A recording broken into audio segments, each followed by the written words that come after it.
Mahirap talagang tiyempuhan si Fuji-san. Ayan di siya nakalitaw kahit tirik ang araw. Aalis yan kung anong oras yung schedule niya talaga. Bawal lang Filipino time dito. Pupogi talaga ng mga to. Mga Honda pa naman. Pero hindi ko alam anong Honda to. Sa mga nakakaalam, pa-comment na lang. Nakakwentuhan ko yung tatay niya. Kahit ni Hongo yung salita niya, ang pagkakaintindi ko is sakto naman nung pauwi na ako, awarding ceremony na.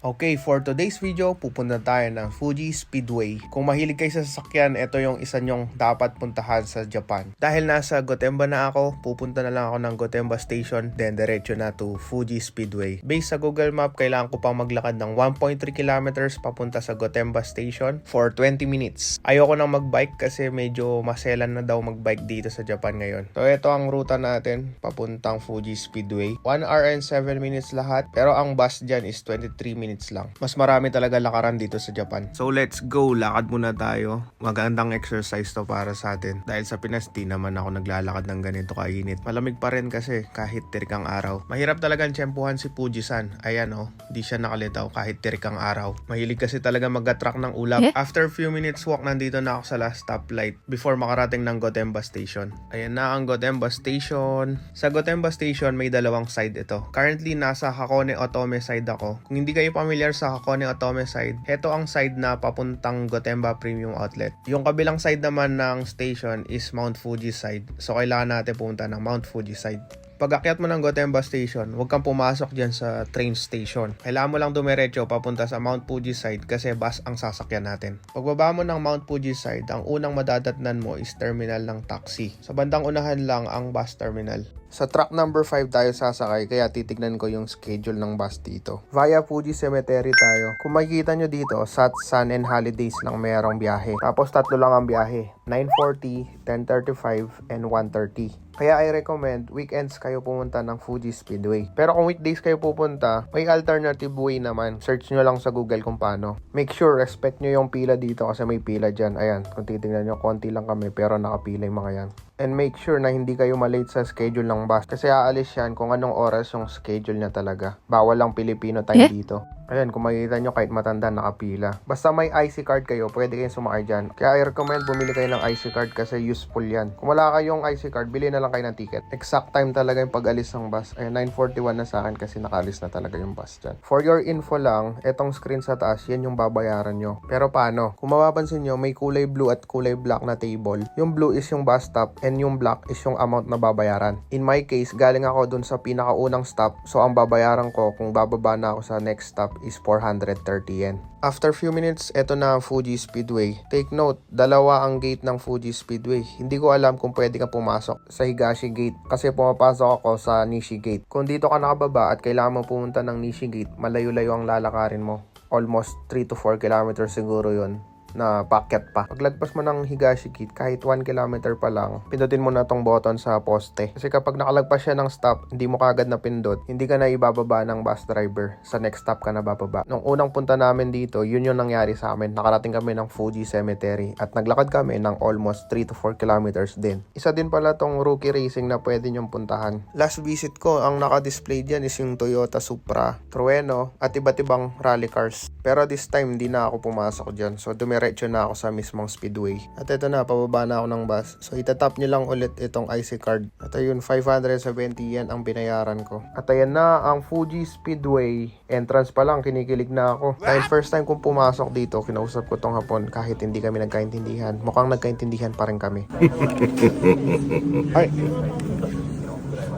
Can I use IC card? Okay. Arigatou gozaimasu. Thank you, thank you.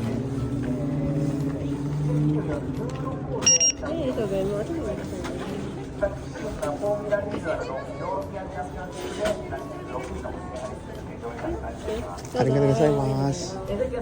O diba, napaka-useful talaga nitong IC card kahit dito pwede mong gamitin. At ayun na nga, 1,200 yan ang babayaran mo para sa entrance. Papasok na. Let's go! Medyo mahaba-habang lakaran din to, mga 10 to 20 minutes din to. Ayun na yung arko ng Bridgestone. At ito naman yung linakarang ko. Tayo ko na, diba? Hindi mo makita yung entrance. Papasok pa lang ako, may nakita na agad akong S14. Dating ko dito sa signage, may paddock zone, fan zone, driving zone, outdoor zone.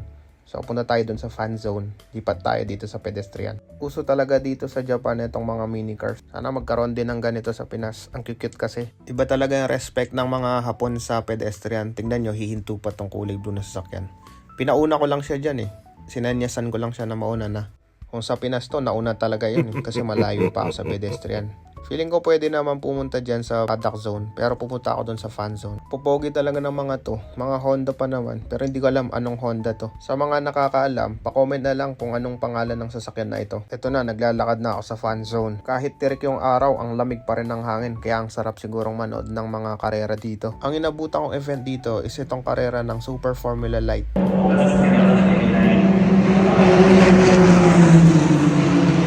Sa sobrang bilis ng mga sasakyang ito, ang hirap nilang habulin sa camera. Next event, itong mga mixed cars na.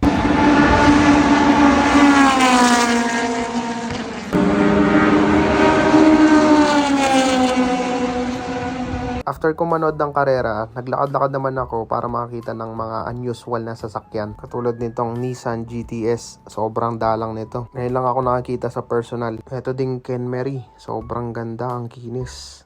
Ang ganda ng tindig. Kahit buong araw ko lang tong titigan, okay na ako.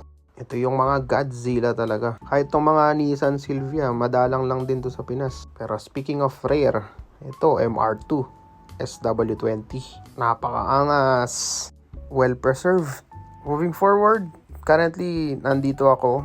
Next na pupuntahan ko yung short course nila. Yan, dito banda. Dinig hanggang dito sa location ko yung mga sasakyan na nandyan Papasok pa lang ako, may unfamiliar na sasakyan na ako nakasalubong.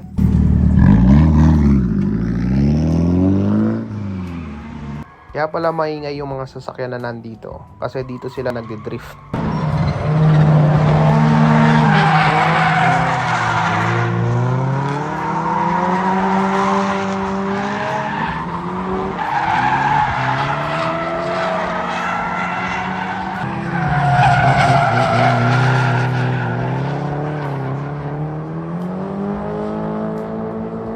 At sa kakalakad-lakad ko dito, may mga nakita ako sasakyan na Catchy, itong dalawang Silvia. Ang gumagamit sa dalawang sasakyan na to is 14 years old lang, heto siya. Sorry, di ko napansin, nakapikit pala siya, kala ko okay yung picture. Nakakwentuhan ko yung tatay niya, kahit Nihongo yung salita niya, ang pagkakaintindi ko is 14 years old lang yung anak niya. Pero currently, pro level drip driver na siya.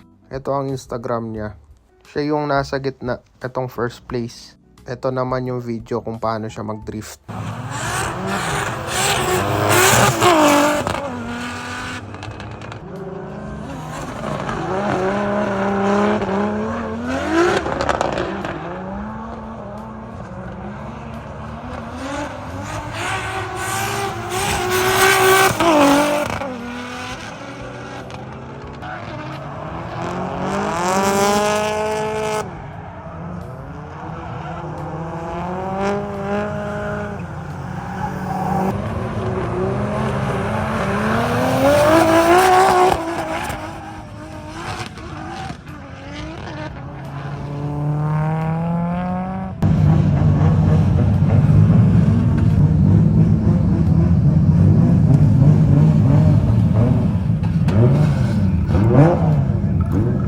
Ang galing.